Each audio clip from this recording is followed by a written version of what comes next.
નમસ્કાર દર્શક મિત્રો, જનરબન ન્યૂઝમાં આપણું સ્વાગત છે અને હું છું આપણો સાથી મિત્ર કંચન પરમાર। દર્શક મિત્રો, આપણા ત્યાં ખાસ કરીને સૌરાષ્ટ્રમાં કહેવત છે કે જ્યાં ટુકડો ત્યાં હરી ટુકડો, અને જ્યાં ટુકડાની વાત આવે ત્યારે જોગી જલિયાણને કેમ ભૂલાય કે જેને ટુકડા માટે પોતાના ઘરની નાર ઈશ્વરને સોંપી દીધી। ઈશ્વર પણ થર કાપવા લાગ્યો હતો કે આને ભક્તિનું માપદંડ કેમ કરીને પહોંચાય। તો એવી જ રીતે આ જોગી જલિયાણની આપ સૌને વિસ્તારથી વાત કરવી છે, કારણ કે 226મી જન્મ જયંતિ જલાબાપાની ધામધૂમથી ઉજવવામાં આવી। ત્યારે વડોદરા શહેરના કારેલીબાગ વિસ્તારમાં આવેલા જોગી જલિયાણ મંદિરમાં આ ધામધૂમથી તેની જન્મજયંતિ ઉજવાઈ હતી।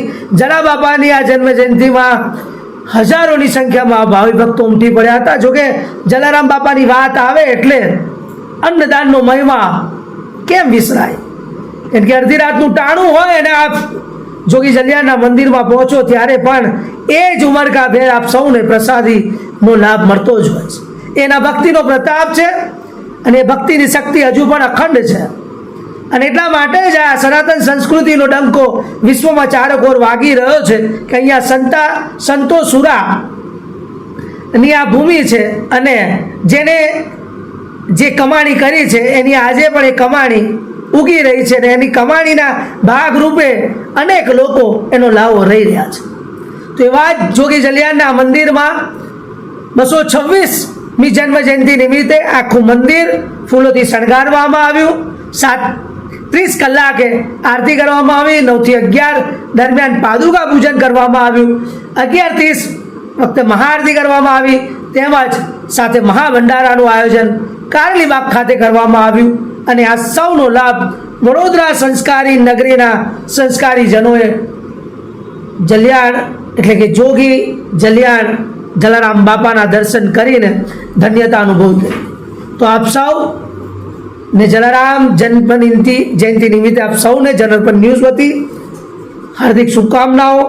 આપ સૌના જીવનમાં મંગલ કામનાઓ રહે અને જોગી જલિયાણ આપ સૌનું મંગલ કરે। તે સાથે જ આવા નવા સમાચાર અને સ્ટોરીઓ જોવા માટે જોડાઈને રહેજો જનરબન ન્યૂઝ સાથે।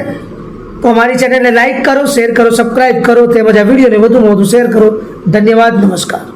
આજે બાપાની 226મી જન્મ જયંતિ છે। કારેલીબાગ ગામમાં બહુ ભાવભીથી ઉજવવામાં આવે છે।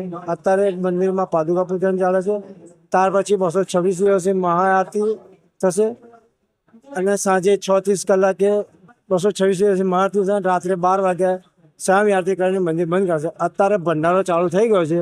બ્રહ્મ છાત્રાલયમાં દરેક ભક્તને પ્રસાદ લેવા હાર્દિક આમંત્રણ છે।